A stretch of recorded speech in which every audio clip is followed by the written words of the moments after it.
Years ago, in August, I served as the chief engineer for a design-build company, often away for work. One week, I had an early morning flight from Hartsfield, Jackson, forcing me to wake up at 4 a.m. to avoid Atlanta traffic. After a challenging project in Baton Rouge consumed Tuesday and Wednesday, I was en route to New Orleans to meet colleagues. Mary Jo Pelly, a construction manager I'd mentored in Atlanta, was preparing for maternity leave. To support her replacement, I kept close tabs on her project. Unbeknownst to me, this vigilance would lead to my revenge and eventual healing. Mary Jo exhibited her usual level of organization. Following dinner with Mary Jo and her husband Azzy on Wednesday, we convened a planning meeting the next morning. I then flew from Louis Armstrong Airport, battled Atlanta traffic, and arrived at my office by 1:45 p.m.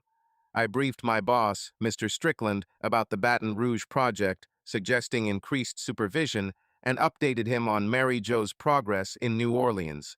He concurred with my recommendations and instructed me to take the rest of the day off.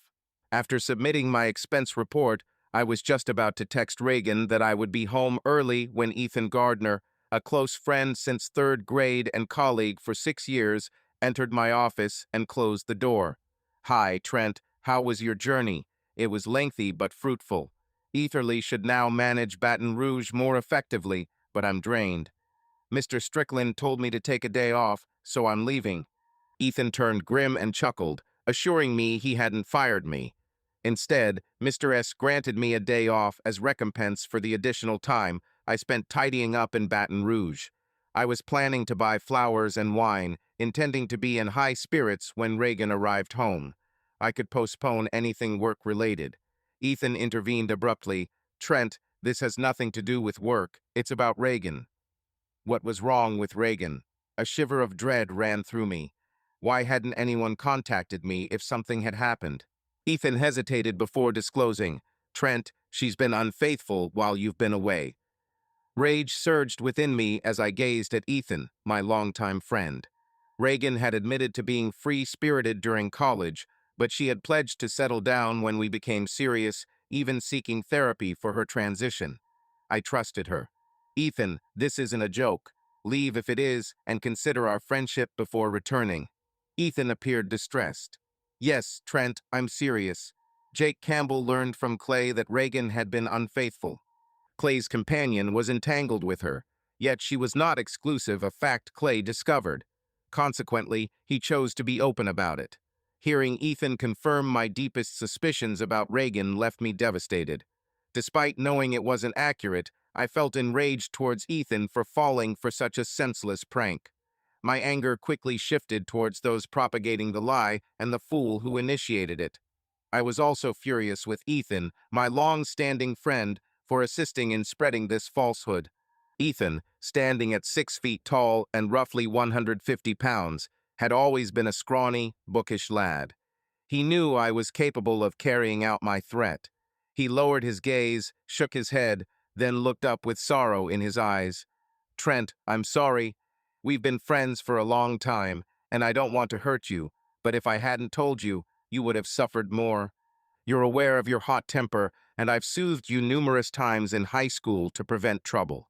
I wouldn't share this unless I truly believed it. Here's an investigator's name my cousin hired when he suspected his wife of infidelity. If she proves Reagan did something wrong, know it's the truth." I tried to compose myself. Ethan was correct. We've been best friends since his family settled next door as kids. He was the composed intellectual who kept us out of trouble, while I was the flamboyant athlete who bailed us out.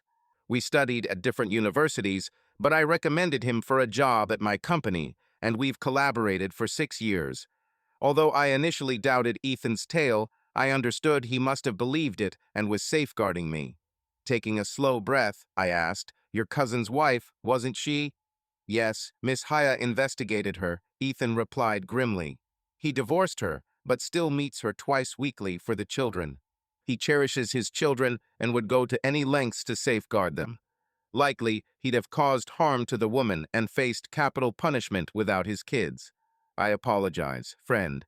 Upon hearing the phone, Ethan departed my office, shutting the door in its wake. Alone, I pondered his allegations and his remarks about his cousin. I felt sympathetic towards him, mostly for the children. Reagan and I were contemplating growing our family, wishing for a son and a daughter. I composed myself before tidying up and heading home. As I drove, I attempted to push Ethan's words aside, but the thought he planted continued to grow as I merged onto the highway. No, I didn't trust it, not for an instant. In truth, I refused to trust it. The entire situation seemed absurd, yet it was grave. As I traveled north on I-75, I weighed telling Reagan about it, but decided against it. There was no need to upset her over such falsehoods, even if they stemmed from Ethan.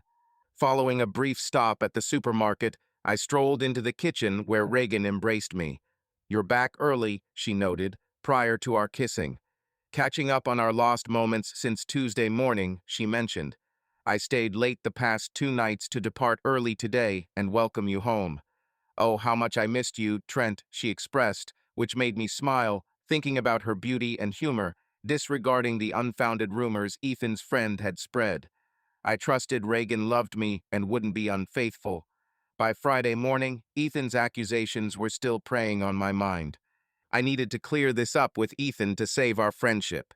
As I drove to work, I made a decision to contact the private investigator Ethan referred to, not to prove Reagan was unfaithful, but to prove she wasn't.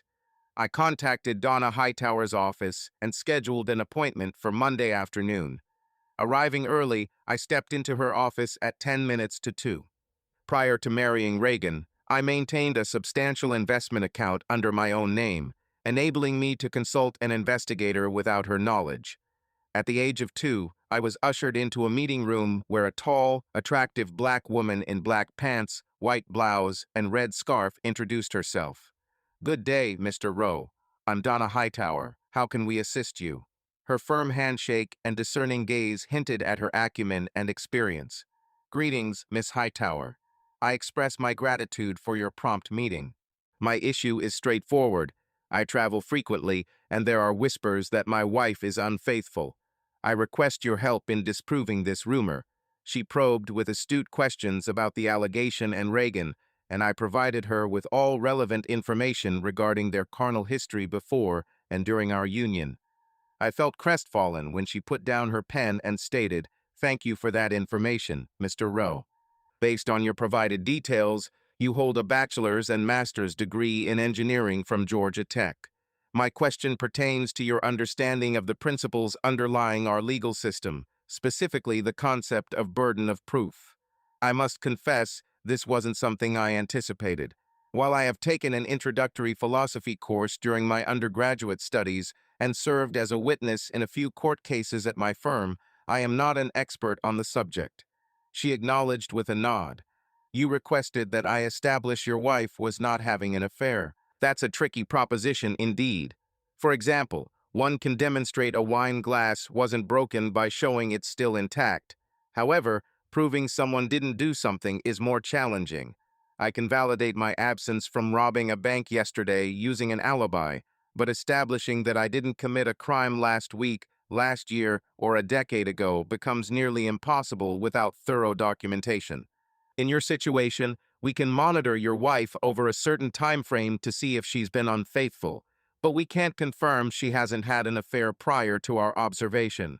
Proving a negative isn't feasible here." I conceded, acknowledging her argument. If we keep tabs on her and discover no signs, we can infer her actions. We may uncover previous behaviors if they exist, but we'll never be able to definitively say she never had an affair. If this approach suits you, Mr. Rowe, we'd be glad to handle your case.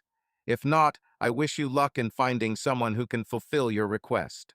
Comprehending her argument, I retained Hightower's private investigation service. I spent a few more hours with one of their investigators, answering questions, providing personal details, and discussing the right circumstances. She noted that I had been working at the Atlanta office all week. That Saturday night after Reagan went to bed, the basement circuit breaker failed. On Sunday afternoon, I realized the house felt warmer upon returning from church and a lunch with new acquaintances. Reagan expressed discomfort, and I suggested checking the circuit breaker. After flipping some switches without success, I decided to call our HVAC service. However, I hung up after 2 minutes in their automated system. Then I dialed the number Donahue had provided. "This is Trent Rowe. Our AC is not working. Can someone come over tomorrow at 10 a.m.?" I asked. "Perfect, thank you," was my response.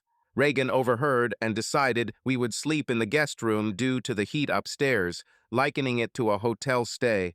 Her comment eased my mind more than it had since Ethan made the absurd allegation. On Monday morning, Reagan requested me to strip the bed and wash the sheets. 10 a.m. I worked from home and welcomed the HVAC subcontractor from High Hours Private Investigative Service.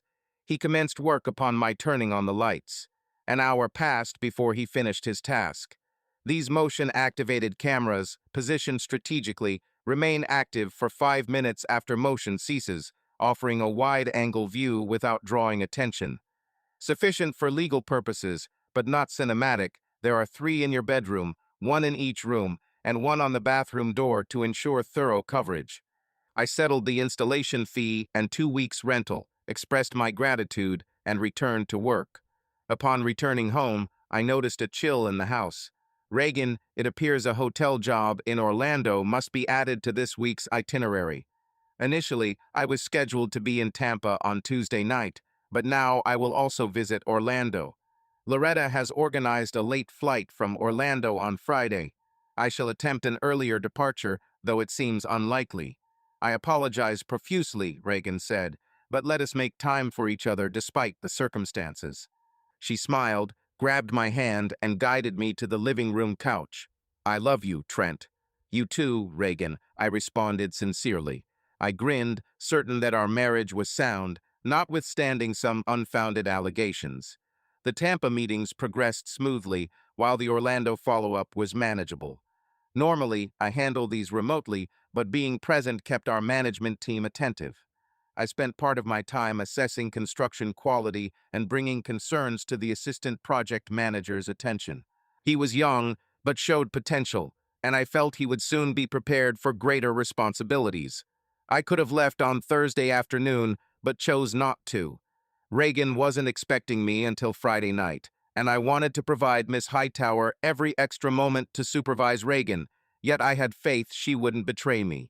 I worked in my hotel room till noon, and later, I visited a well-known Orlando gun range. I rented a couple of firearms and allowed tourists to enjoy the automatic weapons instead. Last Friday, I labored at our construction site before departing for the airport. The congestion on I-285 and I-75 was intense, but I eventually found my exit. My heart soared upon entering the house as Reagan rushed to embrace me, sensing my tension. She offered a beer, which we shared on the couch before ascending to bed. On Saturday, Reagan exercised at the gym while I tended to our yard. After enjoying a drink and watching the Braves match, I scanned my personal email. No missive from the investigator was found. I rechecked on Sunday during Reagan's absence from home. This time, there was a message. With apprehension, I opened it, whispering, "Please, Lord, let this be an update. Dear Mr. Rowe, your order will be prepared on Monday at 11 a.m. Kindly contact our office to schedule delivery. Larson Tool Works." Eased by the news, I discarded the message. Reagan seemed concerned when she returned home and avoided my affectionate greetings. "I'm not feeling well," I admitted. She didn't want me to fall ill. She hugged me before I lay down while she prepared dinner. I stroked her back and leaned against her head, but I felt uneasy and didn't eat on Sunday night, getting up early on Monday instead. The scent in her hair had changed, which made me doubtful. I tried to explain it away as a sample of perfume. On Monday morning, I confirmed my appointment with Miss Hightower and arrived at her office around 11 a.m. She welcomed me and motioned for me to sit down. "Sadly, Mr. Rowe, our investigation finished earlier than expected, and I regret to inform you that the news is grim." The file she pushed toward me shattered my world as I flipped through the photos. There she was in our bedroom with a man, while another picture showed the same scene. However, the man in this picture didn't resemble the one in the first photo, and I exclaimed in disbelief. "Regrettably, it's all detailed in the report." She had been documented with 3 different men in 4 separate encounters from Saturday to the previous afternoon. In our second encounter, it was at a private residence that left me astounded. Her expression was grave, and she nodded. You see, Mrs. Rowe had gone shopping the day before our meeting, which was her second rendezvous with a lover. On Sunday, she merely visited the grocery store. If she didn't use cash, you could verify this by checking receipts or credit card statements. I reminded you that she was at the gym on Saturday, still struggling to accept it. However, Miss Hightower shook her head. I apologize, Mr. Rowe. From the hotel exit photograph with lover number 2, it wasn't a genuine gym she visited. How could this be? I asked, rage now dominating my disbelief. In just 1 week, she had been with 3 different men, and you were taking care of her. Miss Hightower put up a hand. I am not a psychiatrist, Mr. Rowe, merely an astute investigator. Your wife might have hyperphysical engaging disorder, often referred to as nymphomania. She has taken considerable measures to conceal her actions from you. Flowers, I sighed, their scent still in her hair. She took a shower today, possibly due to meeting him the day before. Yet, it could have been merely washing her hair or applying some product. She's particular about her appearance and swaps bed sheets between partners. Previous spouses have discovered stains or odors unknowingly. In our bed, however, I started remembering she had replaced the guest bed sheets not too long ago. Indeed, during 2 of the nights you were away, she was with someone in your bedroom. Don't refer to them as lovers, they are cheating, adulterous fools.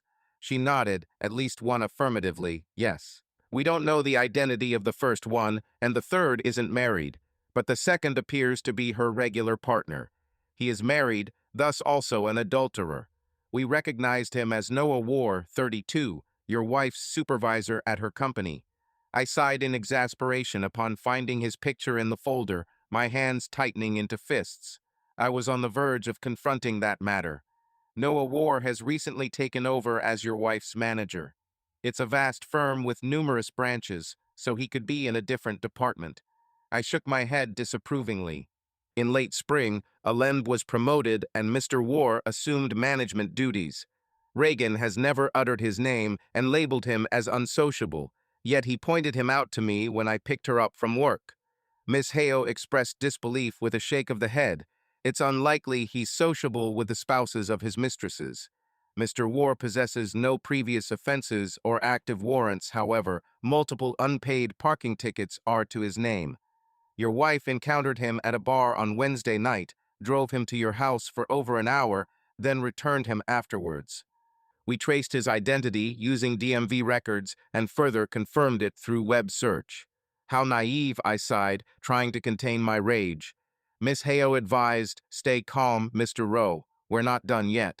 She rendezvoused with him at the hotel on Saturday and again yesterday at his residence. Based on tax records, his residence is shared with Mrs. Wolvers. A minor alteration in timing could have resulted in a near miss. Miss Hale mentioned twice. Her game is concluded, but she remains oblivious. Previously, I pursued any woman who displayed interest without success, until I encountered Reagan. In college, she was like others yet desired to settle with me. She expressed love for me, but now. Miss Hale patted my arm and glanced at Noah War's picture, stirring anger within me. Miss Hale held my arm tightly. Mr. Rowe, I apologize for your suffering. Avoid letting your pain drive you towards actions you'll regret. Revenge could devastate your life. You could end up in prison, lose your job, and everything you've worked for. I recall that the blame isn't on you, but her. She has hurt me, shattering dreams of children. I intend to make her feel every ounce of the emotional pain she caused, while maintaining control over my actions, not letting her actions ruin my future. Sighing, Hightower implored Rowe, be cautious, don't overstep. It's simpler than you might think to surpass the boundary. Hale suggested George C. Godwin as a divorce attorney for me. Spending 2 hours in Piedmont Park, I pondered my next moves, then met with him. Godwin, Hightower's younger uncle and an elderly black man, was short, sturdy, and cheerful, unlike his noble and reserved niece. He possessed extensive knowledge of family law and the Georgia legal system. We addressed each other informally and conversed before discussing my divorce. Upon viewing the photos, he whistled. So that's clear. What more do we need? I gave him a flash drive containing all the records Heo suggested. After reviewing it, he commended his niece's thoroughness. This woman really knows her business, Trent. Everything seems prepared. I'll compile it and inform you when we're ready to submit. Can you complete it by next Monday? Yes, but it will incur overtime costs. Please proceed, do it. Later, I divulged my strategy and an extra demand. His countenance remained stoic. Proceed with caution, Trent. Your anger is justified, yet tread lightly in legal matters. Appearance and demeanor are crucial in court.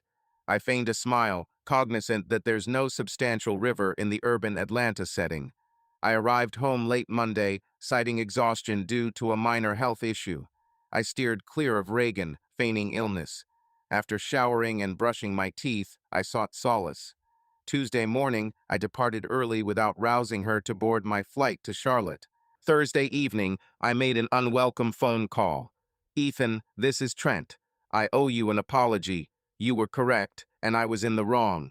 She deceived me. Ethan, like a brother, showed instant forgiveness and offered assistance. I stayed home late Friday, pretending to be drained. Saturday morning, I visited my parents' residence to lend a hand with their project.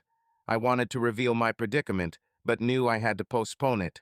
I phoned Reagan Saturday evening to inform her of my delayed return on Sunday afternoon.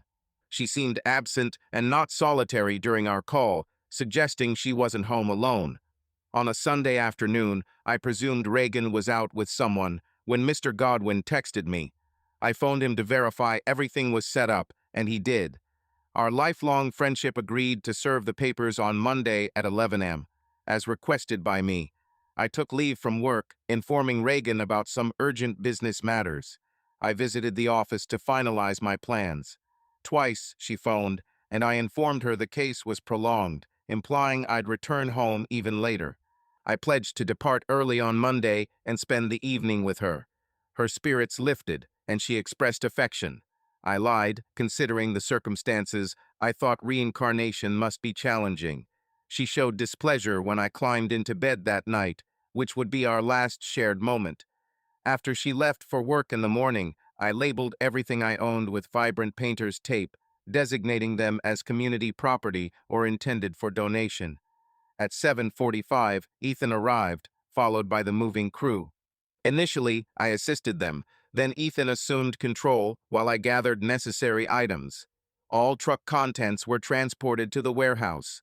Reagan failed to notice my weapons had been relocated to my parents' residence on Saturday. Nearly finished and ready to depart, Amy, Reagan's neighbor and friend, spotted the truck and inquired if we were moving. I skillfully intercepted her before she saw anything. Hush, I said with a grin. I was planning to surprise Reagan with new furniture for our upcoming anniversary, 5 years away next week. I was discarding old furniture and clutter before its arrival tonight. Please do not disclose it to her until she informs you herself. She consented, smiling, and departed. By midday, the word would probably spread, so I was relieved it was already nearly 11. I generously tipped the movers, shook Ethan's hand, thanked him, and proceeded to the bank. At 9 a.m., I withdrew half of our funds as a cashier's check. Then I deposited it into a new account at a credit union. 10:45 a.m. I parked in an office building lot in Sandy Springs, then booted up my laptop. Having applied for a new credit card, I decided to close my existing one with no remaining balance. This process took longer than anticipated, causing me to feel the pressure of time, sweating as a result. By 10:57 a.m., it was completed. Simultaneously, I logged into our shared family email account, awaiting the scheduled text message. At 11 a.m., the process server informed me that Reagan was on her way. Shortly afterward, another message arrived, indicating she had reached the lobby, visibly nervous. I uploaded a pre-written email to the family account. Although tempted to send a more elaborate message from Reagan's work email, I adhered to advice against overstepping boundaries by Miss Hightower and her uncle. The email distributed to friends and family announced my filing for divorce, featuring 3 photos of Reagan and Noah. The images were slightly cropped and blurred to conceal specifics, but retained sufficient clarity to reveal the affair. However, it was not sent to Reagan or Noah. I pressed send, confirmed the delivery, and logged off. My phone rang at 11:03 a.m. It was Reagan. "What's this about a divorce, Trent? Why, I thought we were content. Did you find someone else?" I chuckled at her frenzy. "You thought we were content? I did too, until I discovered what you were up to." Check the back of the envelope my lawyer included in the package. I heard her cursing and shouting, promising love just as she had on our wedding day 5 years ago. "Oh dear," she shouted. "Trent, it's not what it seems. Let me explain." "No, Reagan, we're over. Here's the contact information for my attorney if you need anything." I ended the call as she continued shouting. She called back, but I sent it to voicemail. Her messages were filled with denials and falsehoods, which I discarded without listening. I immediately blocked her number after that. I phoned my father-in-law. Bob and I were not only in-laws, but also friends, so I didn't bother sending him a message. "Hi, Bob, this is Trent. It's regrettable to contact you during work hours, but the matter at hand is pressing and requires your immediate attention. Unfortunately, things have spiraled out of control." I could hear him swallowing. "What's new, Bob?"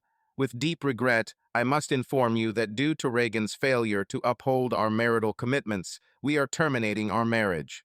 Trent, I understand about your daughter, but circumstances have shifted. It's unfair to keep her past transgressions against her. Bob, I wouldn't do such a thing, but she has relapsed, and it's serious. Just 2 weeks ago, while I was away, she went off the rails. I have evidence like locations, dates, times, photos, and videos. It's been consuming me. I dislike discussing this over the phone, but you should be informed. I'm not making this decision lightly. I can no longer trust her. The legal proceedings were initiated this morning, and she's already been served. No, I can't believe it. She had promised me she was beyond this. She had promised us all. Bob, her promises weren't enough. If she had remained truthful, I would have loved her eternally, but now it's too late. The love I once felt for her has disappeared. I continue to feel concern for you and your spouse, which is why I'm communicating this openly. Bob showed profound remorse over his daughter's behavior. Our goodbye was tinged with regret in his tone. I subsequently attempted to reach Chessie, but only reached her voicemail. Assuming he had already contacted her, I left a brief message. It was 11:16 am at the time, and I moved forward with the part of my plan that filled me with uncertainty. If I followed through, I risked causing harm to an innocent person, but if I didn't, I might face greater harm myself. I donned sunglasses, a baseball cap, and a fake ID badge from a fictitious delivery company. Ethan was instructed to take calls between 11 a.m. and 11:30 a.m. under the alias Sunshine Process Serving. I popped a piece of gum in my mouth and entered the building. At the reception desk, I announced, "Hello, I'm TC Rowe from Sunshine Couriers and Process Serving. I have a special delivery for Mrs. Melissa Wallover." The guard looked displeased. "Such deliveries are handled at the receiving center." "No, the courts require a photo ID and signature. It's compulsory." "Keep it quiet, or there might be trouble, as I need to find her." "Hold on," the guard stated. "What do you require?" "I will identify and get her signature in the lobby, without any complications." He nodded consent. "Proceed upstairs, but remember you'll need a visitor pass. I'll hold your ID during that time." I complied, giving him my driver's license. Reluctantly, he took it and returned with the pass. "Return this badge to recover your license." Again, I nodded and made my way to the third floor. At the front desk, I had a similar exchange. The receptionist called Mrs. Wallover. Removing my disguise, I discarded the gum and placed my cap in my bag. Melissa Wallover, around late 20s or early 30s, with tan skin, dark brown hair, and dreamy brown eyes, looked concerned as the receptionist indicated her presence. She hesitated before approaching me. "Jan told you to have a document for me to sign?" she asked hesitantly. "No, Mrs. Wallover, I'm Trent J. Rowe," I replied. "You don't require a signature, but I have to pass this on to you as it pertains to you." "What is it?" you asked. Mrs. Wallover, I regret to inform you that your husband was unfaithful to my wife, I murmured, handing her a photograph of them in bed. The envelope holds evidence supporting this claim. Tears ran down her face. It must be a fake. Noah swore to me. It isn't fabricated. I hired a detective agency to look into my wife. They corroborated her infidelity. The contents of the envelope provide irrefutable, unaltered proof. I intend to present this in court. But he vowed, she whispered, crying. She leaned closer to me, and I offered comfort. He claimed the initial instance was a mistake and wouldn't occur again. Why? I can't answer that, Mrs. Wallover. This time it was intentional and occurred on multiple occasions. The envelope details 3 meetings within 5 days. She gripped my shirt, shaking her head. Despite her height of 5 feet 5 inches, she was shorter than me. She'd brushed away her tears and faced me. I'm heading out for lunch. If you wish, I can send him a photo. Mrs. Wallover, you are lovely, but vengeance isn't the solution. You must consider your conscience. Don't act impulsively or in a way that might contradict legal standards. She retreated. You're correct. I gave him another opportunity, but this is it. We'll go to court. I've enclosed the contact details for a private investigator and a lawyer who has been responsive to my case. He filed the documents this morning. She handed me an envelope, thanking me, then inquired, May I reach out to you for advice if needed? My number is included in the envelope.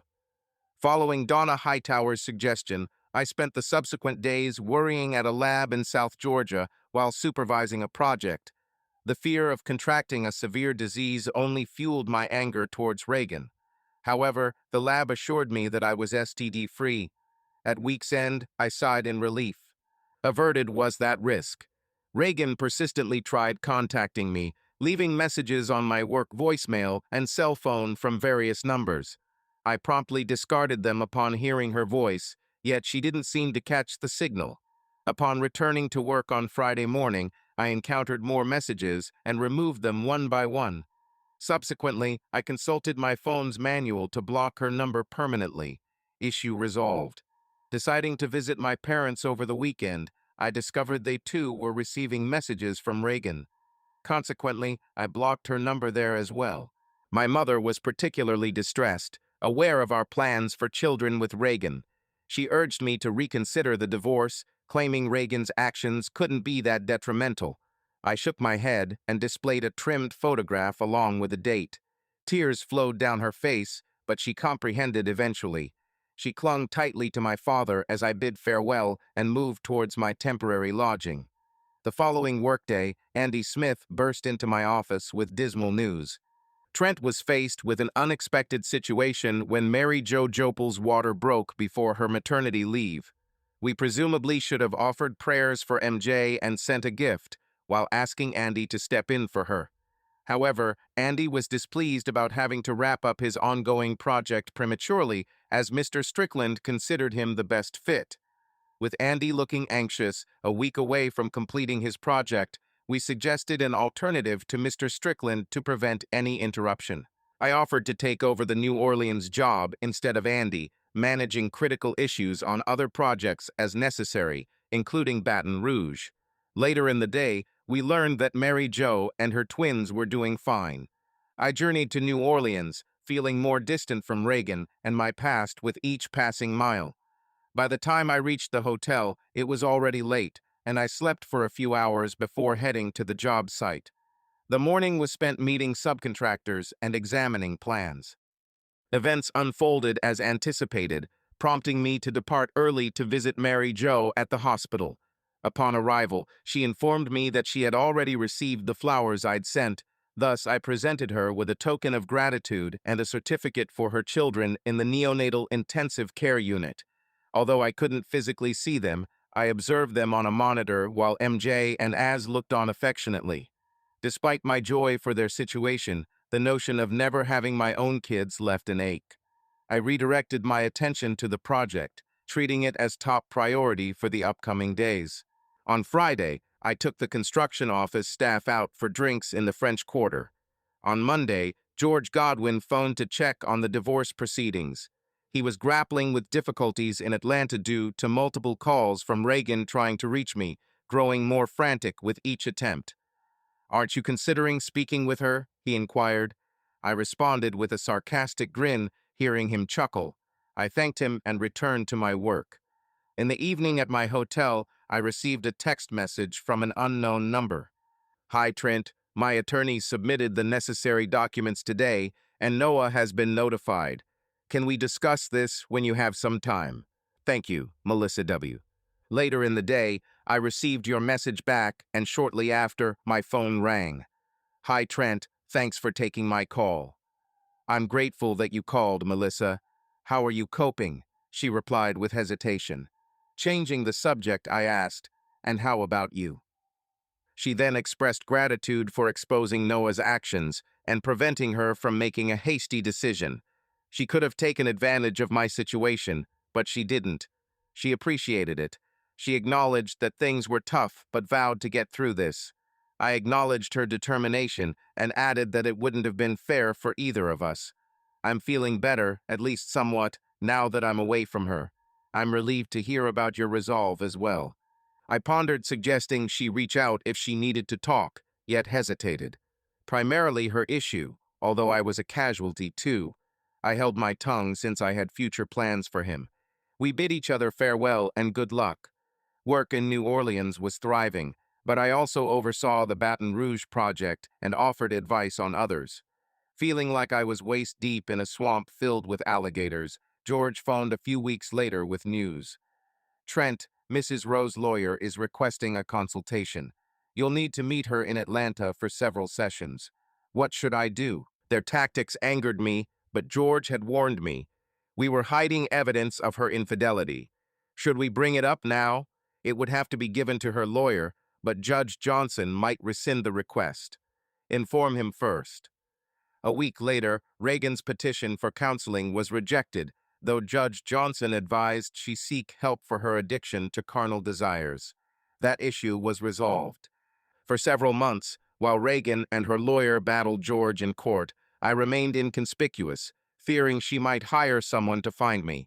I had George modify my will and life insurance to prevent Reagan from receiving any money if anything happened to me. Once the Aziz twins were discharged from the hospital, I visited them for dinner and babysat one night.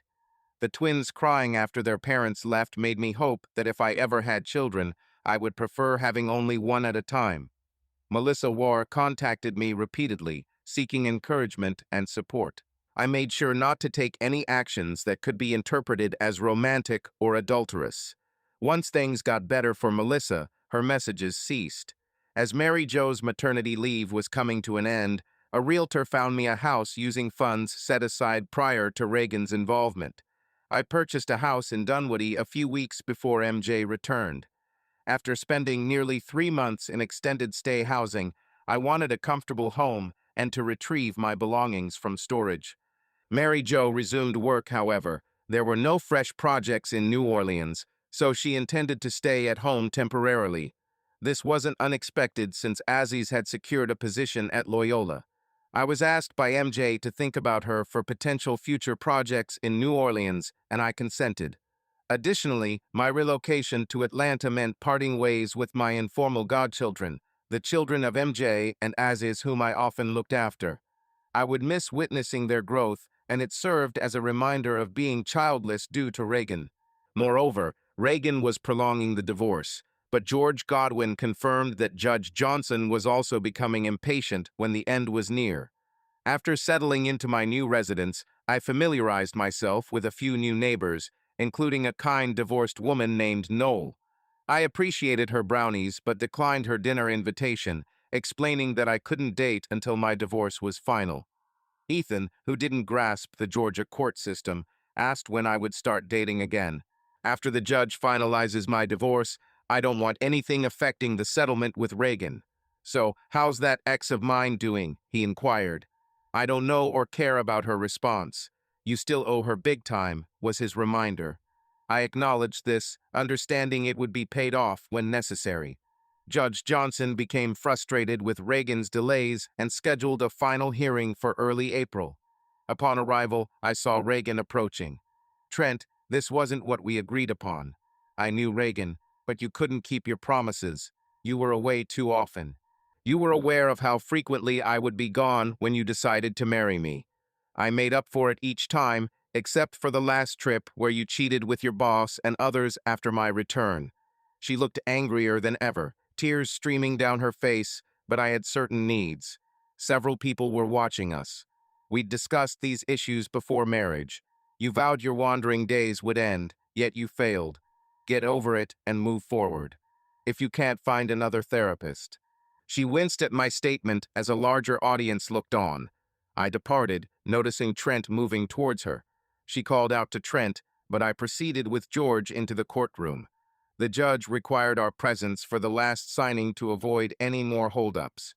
Reagan erupted in anger, but the judge restrained her and announced his verdict. The gavel struck, marking the end of our 5-year union. I thanked George and left. Reagan pleaded and shouted, yet I disregarded her. The following day, George applied for a restraining order, which Judge Johnson granted. With this order in place, Reagan was forbidden from approaching me. If she defied it, a short jail term might benefit her, but she managed to fade from my existence. Over the next weekend, I resumed dating, setting up a long-delayed date with Noel. She was pleasant, though we shared little beyond an extended dry spell. When I dropped her off, she asked me in, and soon enough, we were in her bedroom. Upon the second occasion, we both smiled, and Noel moved closer to me. She proposed repeating the encounter if I desired, indicating she wasn't seeking a long-term commitment. I acknowledged her and departed. Subsequently, my relationship with Noel remained casual, but it didn't continue beyond that. I dated another woman during the subsequent weekend, followed by another in Birmingham on a business trip. After every date, I felt desolate, recognizing I wasn't any closer to finding the right partner. I yearned for a friend, lover, and lifelong partner to establish a family with. Over the next 2 months, I started questioning whether I'd ever experience lasting contentment. Nonetheless, temporary happiness was abundant and pleasurable. During the Independence Day weekend, I visited my parents and witnessed my sister, her husband, and their 4 children.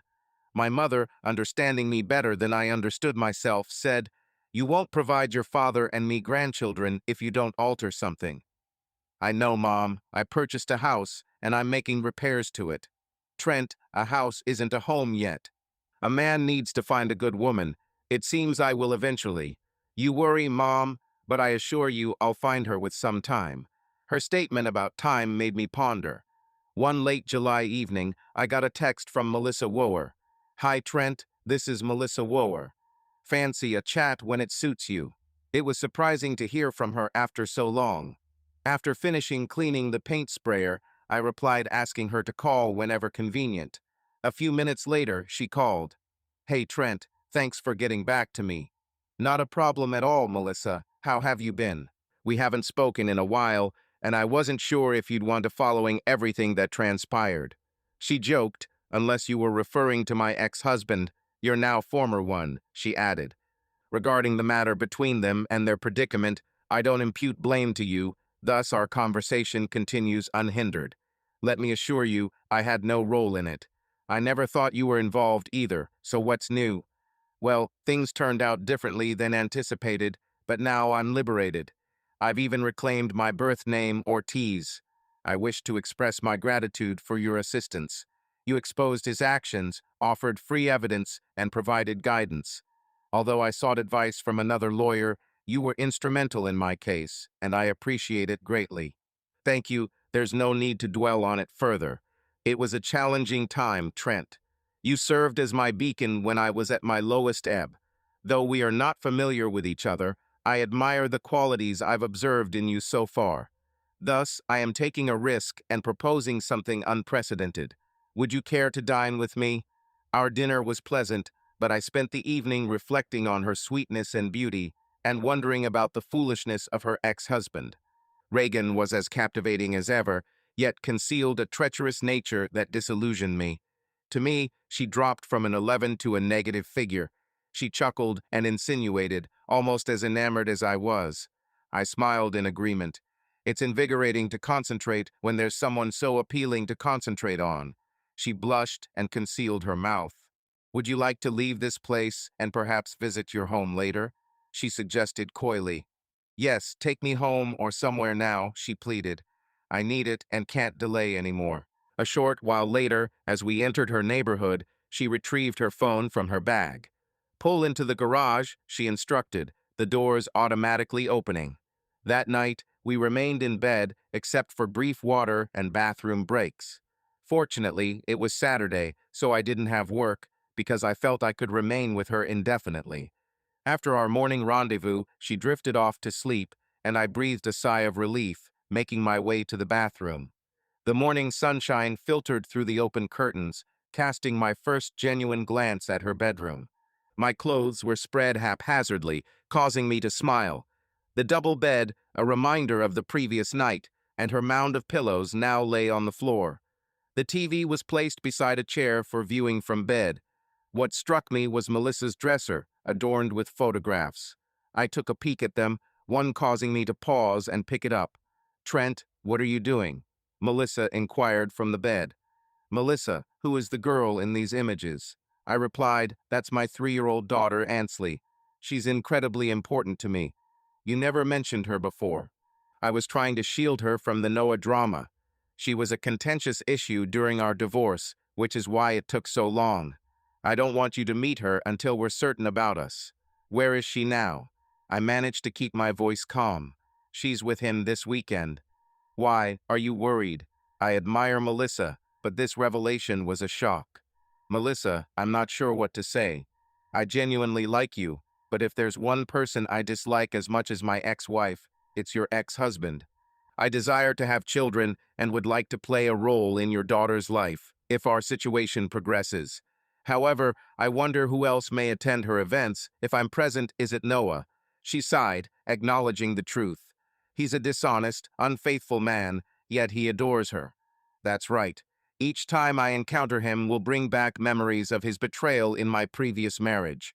I'd harbor resentment towards him, and Ansley might pick up on this tension.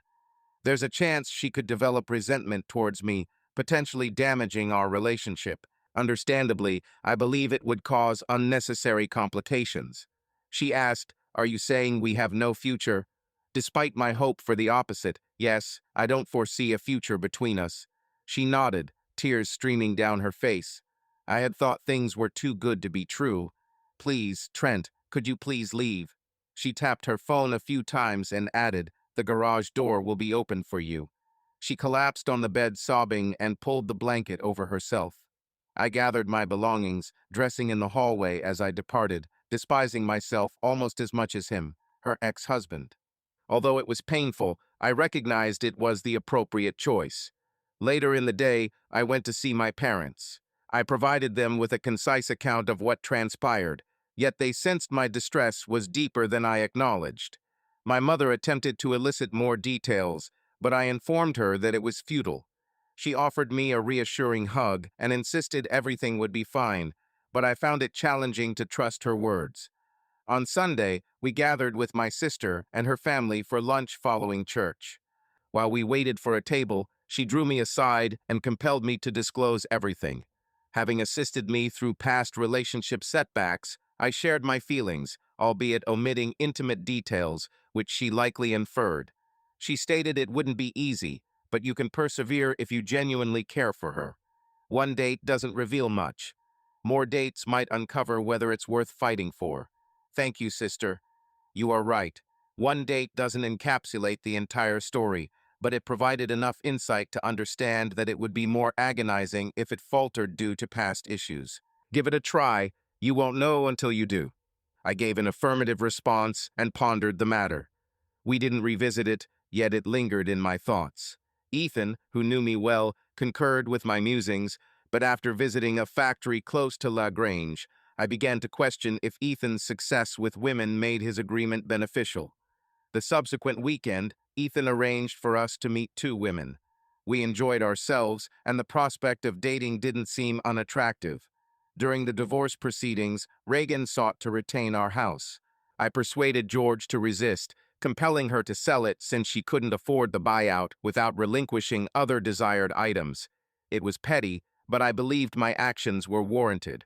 George and Reagan's attorney maintained a friendly relationship, and George discovered that Reagan intended to purchase a condo in the future. A rumor surfaced that Reagan and Noah were planning to wed.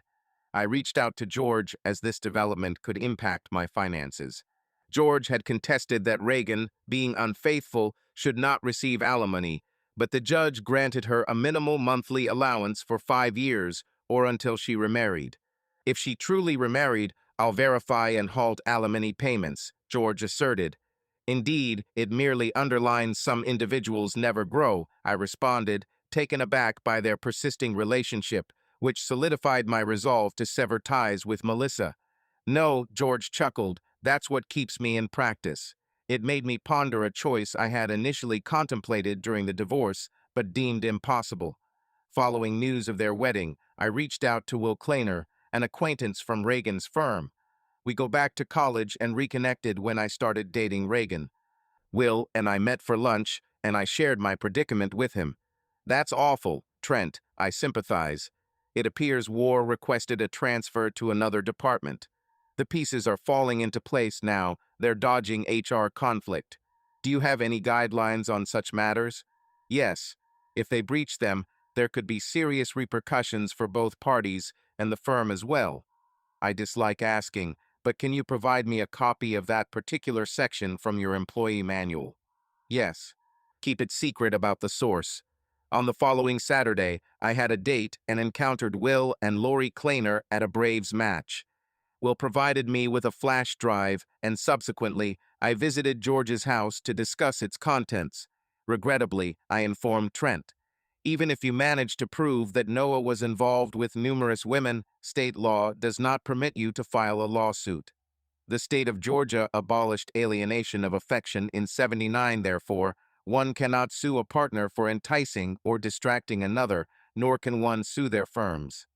Frustratingly, I had hoped that financially penalizing the firm would lead to repercussions for Noah and Reagan. George smiled. Many potential plaintiffs have the same thoughts. You can only sue in extraordinary cases where the firm was aware and took no action. Even then, securing substantial amounts is difficult. Frustratingly, I repeated. He laughed. Don't lose hope. Let's address the spousal support issue first before exploring other possibilities. The forthcoming week, George submitted a motion demonstrating Reagan and Noah had acquired a marriage license, aiming to halt alimony payments. Reagan's attorney objected, but Judge Johnson aligned with our viewpoint, stopping the payments. When I raised the second matter, George advised me to exercise patience. Half a year later, I met with George for lunch. I proposed postponement due to newlyweds needing time to adapt. Noah may be cautious temporarily, but eventually he'll likely return to his previous behaviors. 2 weeks elapsed, and Donna Hightower and her investigator uncovered that Noah was already involved with a new subordinate. George compiled the data and provided it to a lawyer acquaintance. We prefer not to be linked to this, Trent. If we are, and Noah loses his job, Reagan could request alimony reinstatement. She won't hear it from me, and I believe Noah won't inform her. George chuckled, implying slyness. Cunning was his tone. His legal friend delivered the evidence to Noah's firm. You told me that Noah was forced out by security and wasn't expected to return. Reagan wept, asking why, but nobody explained. You replied, fool. If I continue like this, I might turn into a bitter old man, but it's a risk I'm prepared to take. I sent the package anonymously, and the following night I received a call. Trent, Melissa Ortiz shouted, I know you probably don't want to talk to me, but I had to tell you. Noah allegedly phoned last night, asserting he was let go due to downsizing and would seek a reduction in child support. I reached out to a friend at the firm and heard whispers about his dismissal. Today, an anonymous express package arrived, which sheds light on the situation and should help keep my spousal support unchanged when Noah files his petition. Trent, I suspect I know who to thank, so thank you. I laughed. If you spoke to the right person, they'd say you're welcome. In regards to the package, it appears some people never learn. Noah may narrate a sad tale to the judge, yet when my attorney presents the evidence, I hope the judge employs those very phrases against him. He recently remarried. One can't help but wonder if he began infidelity almost immediately this time. Melissa, let it be in the past. Just smile and savor life. You deserve it. We bid farewell, possibly for the last time. For the first time in a while, I felt liberated. I emerged victorious from the ordeal, inflicting as much suffering upon Reagan and Noah as they had inflicted upon me. Reagan is now in a more precarious financial situation, residing in an apartment instead of a luxurious house with a deceitful spouse who paid alimony and child support. I harbored no regrets. Contemplating what had occurred, I recognized that I no longer hurled insults at them. After receiving retribution, I no longer cared about them. This recognition brought a smile to my face, but it was fleeting. I found that despite everything, they still held sway over me. I forfeited an opportunity for joy with Melissa due to my past with Reagan and Noah. Despite dating and sleeping with numerous women, I found myself uncaring about any of them. Both Reagan and Noah were as present in my mind as Melissa. Only when I could gaze upon them and laugh without reservation would I truly be free. In that instant, I knew what action to take. I retrieved the phone, located Melissa's number from the day she received the package, and dialed her. "Hello, Melissa. This is Trent J. Rowe. May we speak? Trent, thank you once more for your kindness when it wasn't necessary. I am listening. A thought struck me tonight. If I haven't already missed my chance, I'd like to discuss it with you and explore the possibility of turning things around." There was a pause on the line, though her breath seemed audible, so I persisted. "Though I urged you to leave the past behind, I came to realize I had been trapped in mine as well. I want to apologize for that and ask if there's any opportunity to set things right." To my relief, Melissa wasn't involved with anyone else. To my astonishment, she consented to another opportunity for us. A week later, we embarked on our subsequent first date, with no rush intended, but things often moving at their own speed. She welcomed me into her home, and we enjoyed wine together on the couch, chatting until 11. Shortly after, I found myself carrying her upstairs. We spent the night in peaceful silence, eager for our relationship to succeed. Over the ensuing months, we faced challenges, but discovered that we were in agreement regarding the crucial matters, and the trivial issues became less significant.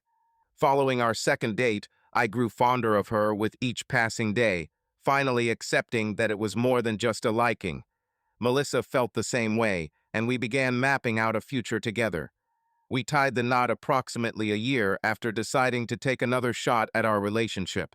Ansley served as our flower girl, while Melissa and I declared, "I do," with sincerity. Since then, we have crossed paths with Noah on occasion, but things turned out differently from my initial concerns. The first time he sarcastically commented about sharing leftovers, but I silenced him with a quiet remark only he could hear. "Thank you for taking cheating Vixen Reagan off my burden. If you believe she'll stay loyal to you, you're more foolish than I assumed. Additionally, thank you for facilitating my ability to be with Melissa, the genuine woman you couldn't retain. I got the superior end of the bargain." He nearly choked and clenched his fists, realizing I could have humiliated him further. He addressed his young daughter, whispered something, kissed her, and bid goodnight to Melissa. Several months later, he informed her he was divorcing Reagan and realized my words were accurate. When he started to propose something, she stopped him. "Too bad you didn't figure it out sooner, Noah. Don't ever bring it up again." Since then, Noah hasn't spoken to me, but I see remorse in his eyes whenever we're together, and I always smile. Ansley is 6 now, spending time at Grandma and Grandpa Ortiz's house. I'm clutching Melissa's hand as she tightens her grip on mine. At the doctor's signal, Melissa delivers one more strong push. She eventually relaxes, and I plant a kiss on her forehead as the doctor and nurse attend to her. The midwife turns to us and says, "Mr. and Mrs. Rowe, congratulations. We have a stunning baby boy." In that instant, I understood the value of all our hardships. I wouldn't alter anything now.